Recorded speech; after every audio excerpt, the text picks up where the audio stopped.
Hi, this is Usha. Welcome to Rathod's IAS classes. Today in this lecture, we are going to discuss current affairs of 12th March 2021. So let's get started with our discussion and let us see first article. Title says Covaxin off clinical trial mode. So this article mainly focusing on this Covaxin. So this article is important regarding GS paper 2 under health. So you can expect some prelims based questions regarding this Covaxin. So now first let us see why it is in news and as well as some important details to highlight in this article and also some facts regarding this Covaxin that might be important regarding prelims. So if you see context, it mainly says that India's indigenous COVID-19 vaccine. So name of that vaccine here is Covaxin. So it is mainly manufactured by Hyderabad based Bharat Biotech. So now it is mainly taken off this clinical trial mode. So what is this clinical trial mode? So as we know, these two important vaccines, like we can say Covishield and as well as Covaxin. So for these two vaccines from DCGI, that is Drug Controller General of India, so they got emergency use authorization. Okay, so whenever they are giving to healthcare workers and frontline workers here, so there is a one important label here, that is clinical trial. Okay, so now that label will be removed off. Okay, so this is news and this is context here. So if you see some details here, mainly because of increase in cases in Maharashtra and across country here, so we need to follow this COVID appropriate behavior and as well as we need to avail ourselves this vaccines.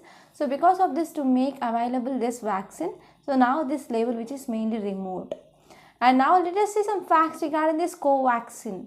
So it is India's only indigenous COVID-19 vaccine. So you have to remember this word only here because we also have Covishield, but this Covishield, it is mainly based on AstraZeneca company here, but this India's only indigenous COVID-19 vaccine is only Covaxin. So this is one important prelims fact. And this vaccine mainly produced by Bharat Biotech. So it is Hyderabad based, mainly by this Hyderabad based collaboration with ICMR. Okay, so this is mainly produced by Hyderabad based company, that is Bharat Biotech, mainly in collaboration with ICMR National Institute of Virology from Pune. So if you see what are constituent and what is this action of this drug. So if you see, it is mainly inactivated vaccine. That means we are taking virus particles and we are mainly inactivating them. That means killing them, and those virus particles, they are incorporated into this vaccine here. Okay. So whenever this vaccine which is given to any people, so this virus do not have capability to multiply. So because of this, it will not pose any danger after taking this vaccine. So whenever we are taking this inactivated vaccine or we are taking this microorganism in killing, okay, so it will mainly destroy the ability of pathogen to replicate or to multiply in body, but it keeps it intact so that our immune system will identify those antigens, and in response to that our body will generate antibodies. Okay, so in this way, whenever we are taking this entire viral particles here, so it is expected mainly to target not only the spike protein, but also other proteins. So we have several vaccines which are coming across country, so they are mainly focused on this spike protein. But this Covaxin, we are taking entire particles of this virus, not only spike protein. So because of this, whenever we are taking this Covaxin, it can able to develop antibodies against everything. Okay, so because we know that there are different variants of this virus that came into picture. For example, we have UK and we have Brazil variant, we have South Africa variant. So they mainly happen changes in this spike protein. So whenever we are taking any vaccine which is regarding this spike protein, so whenever any variation or any mutant that happened in this virus, so that may alter this spike protein. So in that way, vaccine will not be active against variants in this coronavirus. So because of this, whenever we are taking entire particles here, then whatever mutation that may happen in this spike protein, our body can recognize this as antigen and our body will start producing antibody. Okay, so in this way, important aim of this vaccine here is mainly to develop immune response to nucleoplasmid. So as we know, if you see this coronavirus, so we have spike proteins around this, right? So this is nucleoplasmid. So this nucleoplasmid will enclose this genetic material of this virus. So regarding this nuclear plasmid, we are going to generate antibodies when we have taken this Covaxin here. So because of this, we can see this vaccine will protect against other mutant virus also. Okay, and now let us see next article.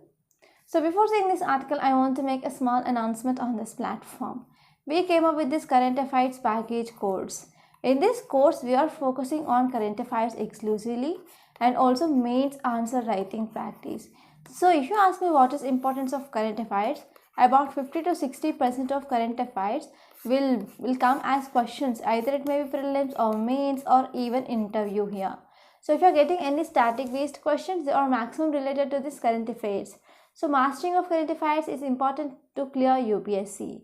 And if you ask me what is importance of this mains answer writing practice, many students ignore practicing answers in their preparation. So because of this, they cannot clear mains. So whenever you are starting writing answers on day one of your preparation, then it will help to improve your answer writing skills. So if we talk about this answer writing skills and its importance, so in final mains, you have 3 hours of time. So in that 3 hours, you need to answer 20 to 22 questions here. So on average, you will get 7 to 8 minutes for one question. So because of this, you need to within the 7 minutes, you need to read question at least 2 times to understand demand of that question, and you need to come up with what is a framework of answer, and finally you have to write that answer. Mainly to complete all these questions within given time limit, you need to have a lot of practice. So you need to practice from day one of your preparation. Okay. So if you join this course, we also provide you prelims practice questions along with video solutions. So in this way, we are exactly focusing on what is demand of UPSC. So finally, I want to say one thing. Please don't take this course as a choice. Please try to join this course as soon as possible and achieve your dream of clearing UPSC. So details regarding this course, it is given in description box. So please visit that once without any forget. Okay. And now let us see next article. Title says Prime Minister to attend first Quad Summit today. So this article mainly talking about Quad Summit. So this article is important regarding international relations, which comes under GS paper 2. So now let us have a detailed discussion on this topic. So context mainly says that here recently virtual meet that is going to be held, okay, between these 4 countries.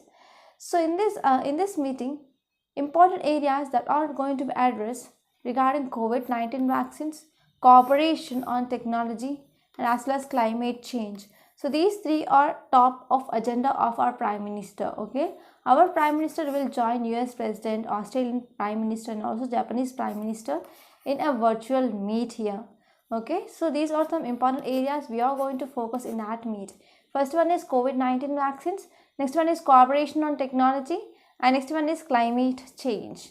And if you see some details here if you see Mr. Bai, so why it is important? Because this meet is very important because it is first meet after new administration that came into picture in US. So in this context, US President, that is Joe Biden, so he denoted importance of US cooperation with other allies and as well as partners in Indo-Pacific region. So he want to participate in this virtual summit that is going to be held. And now let us see some facts regarding this Quad. So what is meaning of Quad? Quad mainly stands for Quadrilateral Security Dialogue. So it is an informal strategic dialogue between India, Japan, USA and Australia. So what are important objectives of this Quad? The first one is to ensure and to support free, open and prosperous Indo-Pacific region. So this Indo-Pacific region, it is very, very important because it have huge amount of resources, and and most of 1/3 of world trade mainly happens to this Indo-Pacific region. So in this context, we need to ensure freedom of navigation in this area.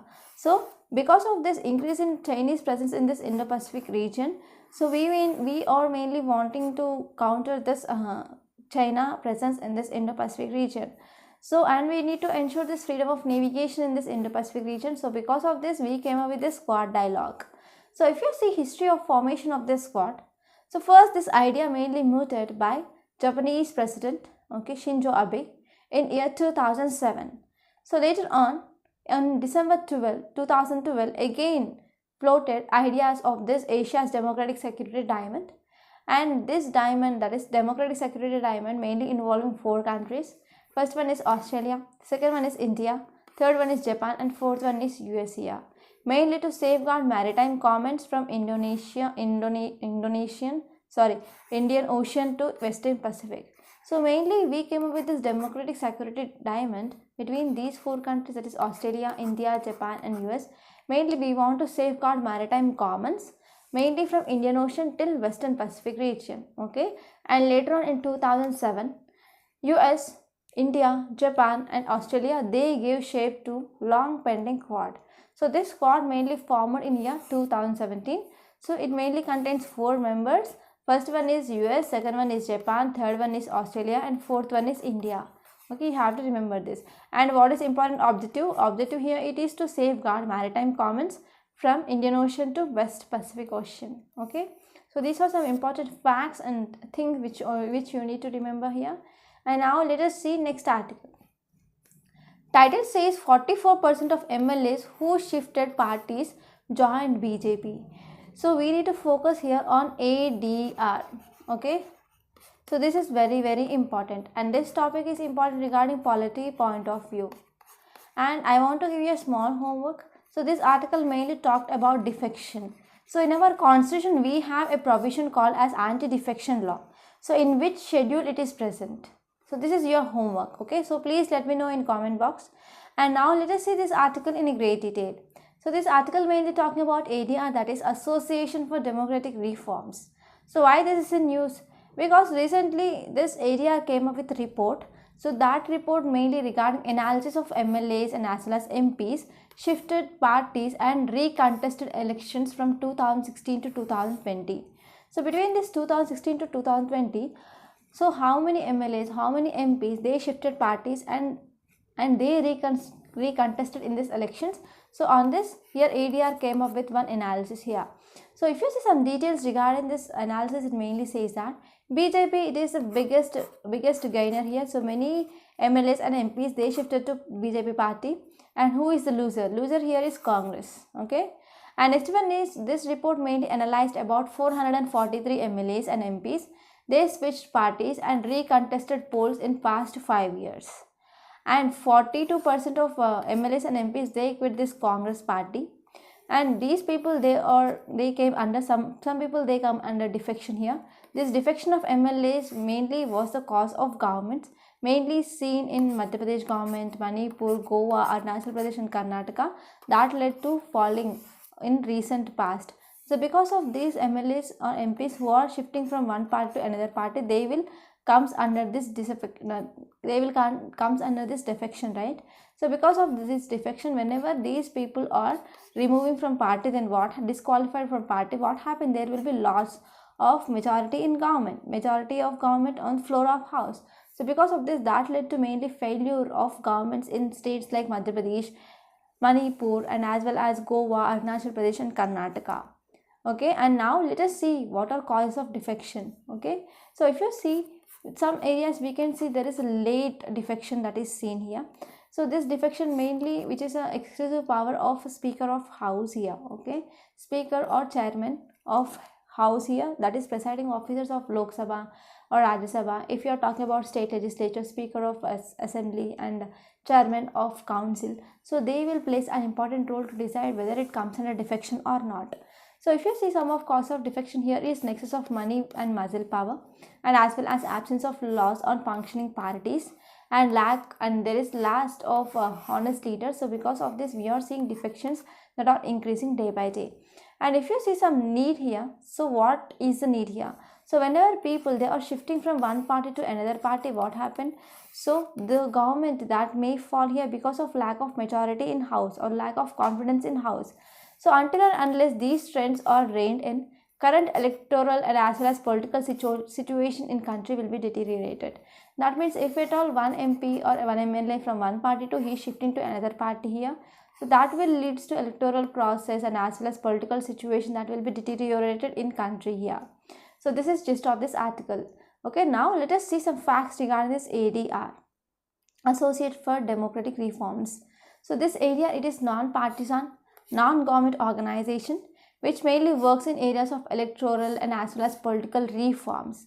So this area has become the single data point for information analysis of background details, for example, criminal background of candidates or financial status of that candidates, and as well as other details that can be available from this area.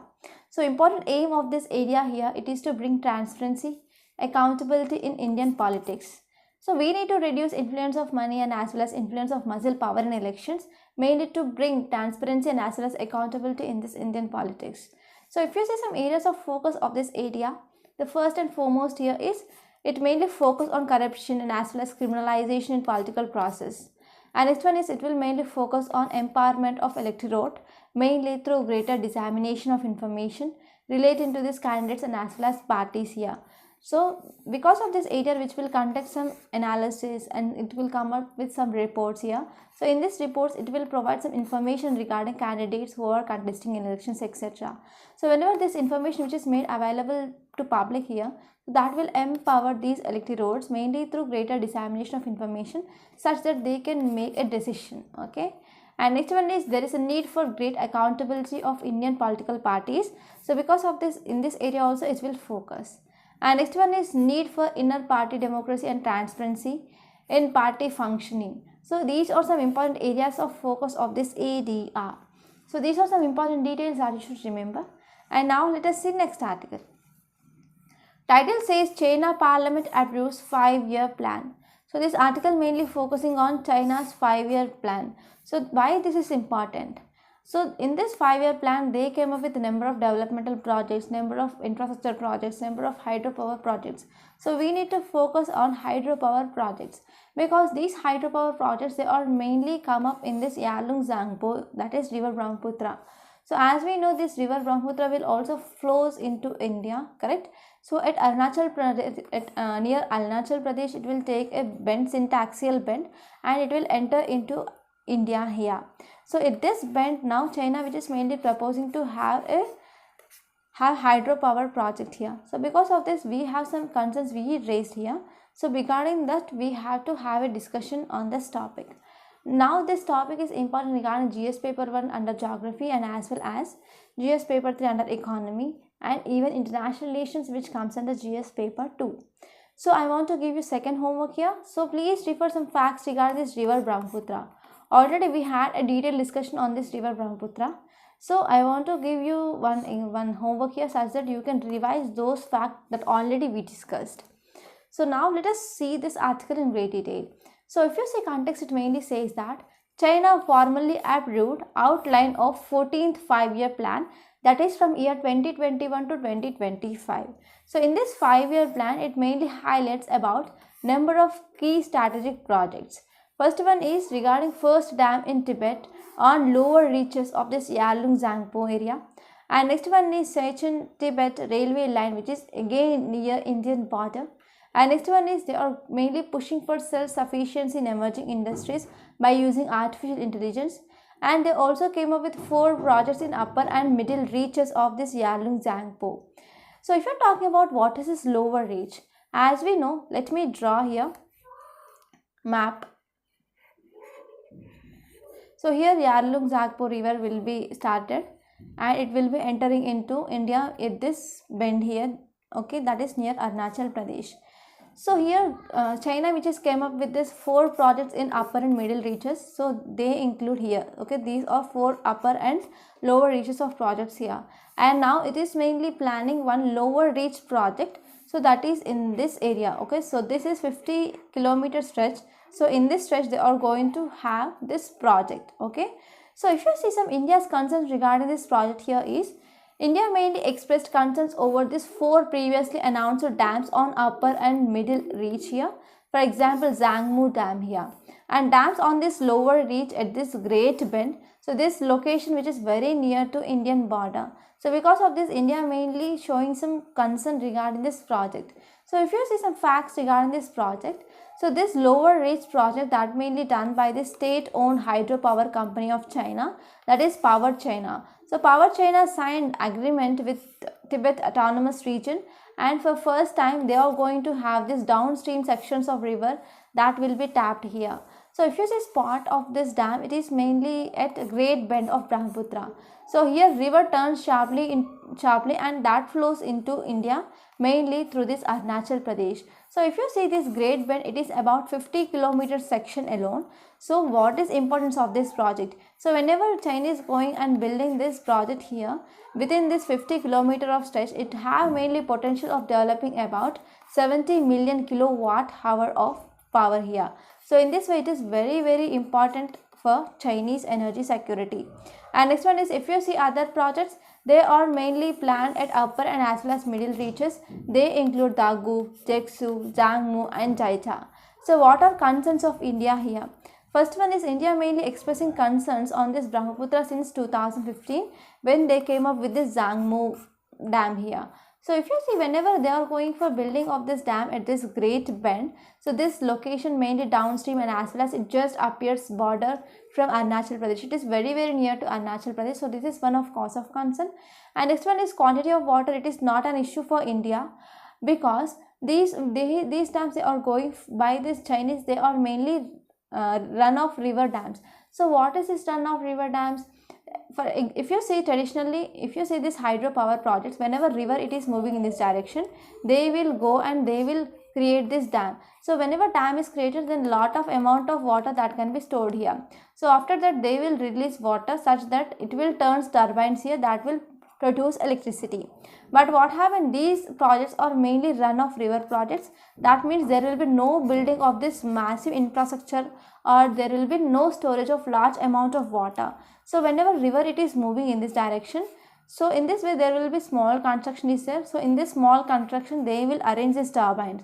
So because of moving water they will turn these turbines here, so that will produce electricity. So this is major difference between this hydropower project, traditional hydropower projects and this runoff river projects. So there will be no storage of large amount of water. So because of this quantity of water that cannot be affected by these downstreams. Okay. So if you're talking about this concerns regarding India, it is not regarding quantity of water, okay, because about 35% of basin of this Brahmaputra which is present inside India, and these runoff river projects will not affect quantity of water also, but we are mainly focusing on quality of water and also ecological balance, because these wherever this Brahmaputra it is flowing here, so there are many ecologically hot spots which are present. There are number of national parks, there are number of wildlife sanctuaries are present, and we need to talk about Gangetic dolphin here, that is river Susu dolphin. So this is mainly lives in only fresh water. So whenever there is quality of water which is affected here, so organisms or animals, flora or fauna regarding that area, that will be endangered, right? And we are focusing on ecological balance and as well as flood management. So one important famous saying by political scientists here is, in futures war will be not conventional wars but water wars. So water wars means whenever any river which is flowing between two countries, upper stream area will go for building of these dams in this area, and suddenly they will release water to these downstream areas. So because of these downstream areas, they will be affected with floods here. So these are some cause of concerns regarding this water wars and as well as dams on major rivers which are flowing between these two countries. Okay, so this is just of this article, and now let us see next article. Title says India-Japan Space Agencies review ties. So this article mainly talking about space cooperation with Japan. Not only Japan, this article also gave insights regarding Italy and also other countries. So this article is important regarding science and technology, which comes under GS paper 3. And this article is also important regarding international relations, which comes under GS paper 2. Now let us try to understand this article in great detail. So if you see context, recently virtual meeting between JAXA, Japanese Space Agency, and ISRO, Indian Space Agency, that held. So in this virtual meeting, they came up with some important decisions. So first one is, India and Japanese space agencies, they reviewed cooperation in different fields like Earth observation satellites and as well as lunar cooperation and satellite navigation. So in these areas, they came up with a review of their cooperation. And in this context, they also agreed to explore opportunities for cooperation in space situational awareness and as well as some professional exchange program. So they also agreed mainly to exchange some data regarding this space exchange program. So if you see some details here, signal implementing agreement here India and Japan, okay, Indian Space Agency and Japanese Space Agency, they signed one agreement, that is implementing arrangement agreement. So this implementing arrangement, it is mainly used for collaborative activities on rice crop area and as well as air monitoring satellite data. So now they came up with this implementing agreement. So through this implementing agreement, we have advantages regarding we need to go for where these rice crop areas are present and how can we improve that. So as we know, across country we have large amount of fallow land is present. So whenever we are providing proper irrigation to that areas, we can also convert those fallow land or those waste land into farmland, right, agricultural land. So in this way we can have collaboration activities with JAXA here, such that we can identify these rice crop areas, and also we can go for air monitoring satellite data also. And in this context, India and Japan, they are already working mainly regarding joint lunar polar exploration, that is LUPEX. So you have to remember this LUPEX mission. So this LUPEX mission, it is mainly cooperation between India and Japan here. So what is aim of this LUPEX mission? So here aim here it is to send lander and rover to moon's south pole around 2024. So by 2024 we need to send lander and also rover on this moon's south pole. So it is about this mission LUPEX. And if you see other missions with other countries like India and Italy, recently India and Italy, they decided to explore opportunities regarding Earth observation, space science, robotics and as well as human exploration. And next one is India and Australia. Recently India and Australia, they also signed amendment to MOU that which build on comprehensive strategic partnership here. So this agreement will be helpful, mainly assisting this Gaganyaan mission. As we know, this Gaganyaan, it is one of important mission of India that we are going to launch here, and we are going to send some cosmonauts into space here. So in this Gaganyaan mission, Australia mainly hosts tracking infrastructure, okay. So these are some important things that you should remember regarding this article. So how can you use this article? So if you are writing any answer regarding space coordination, you can add about this Japan, add about Italy and add about this Australia here. So and so area we have collaboration with Japan, and in so and so area we have collaboration with Italy, and in so and so area we have collaboration with Australia, such that we are moving forward in the space technology. So in this way you can write your mains answer. And now let us see next article.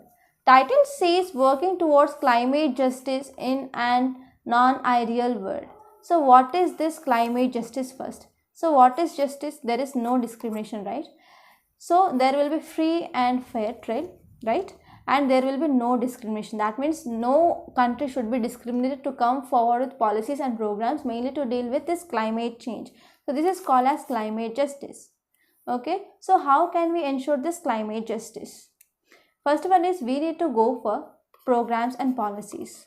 So whenever we are making these programs, policies, decisions, etc., so we need to include all countries here. And next one is we need to come up with any compensation if at all they are not followed.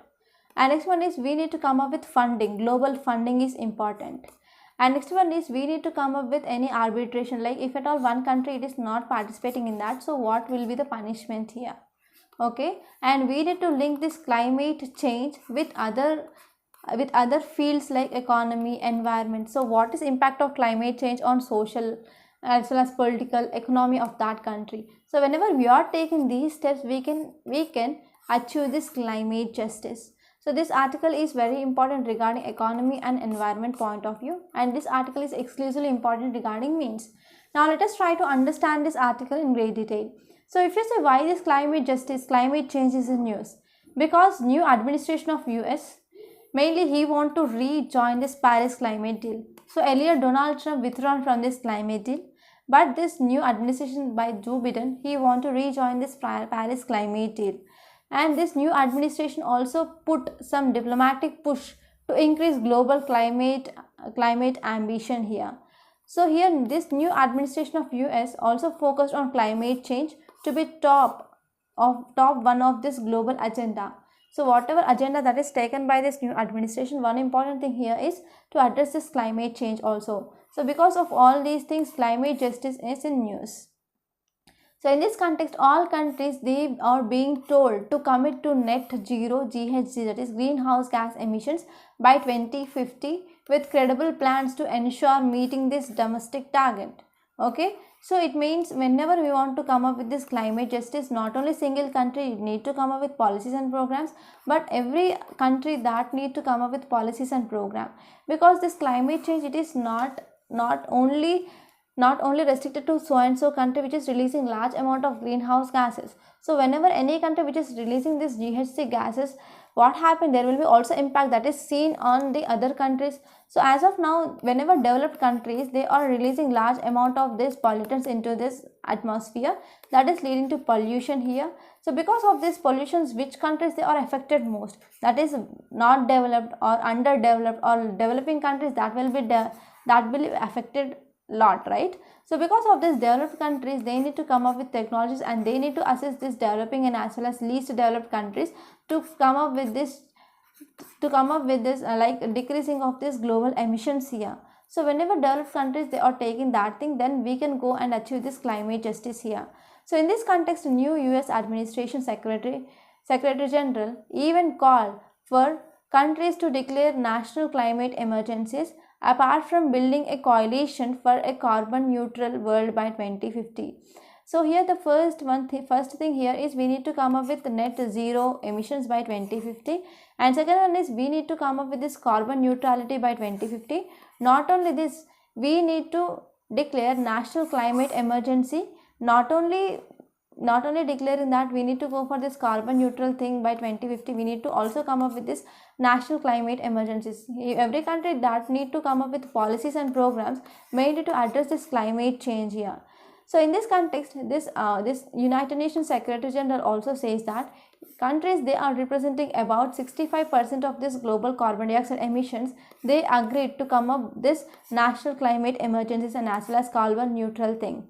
So in this context, United Nations Secretary General, mainly he would like this figure to reach about 90% by 2021.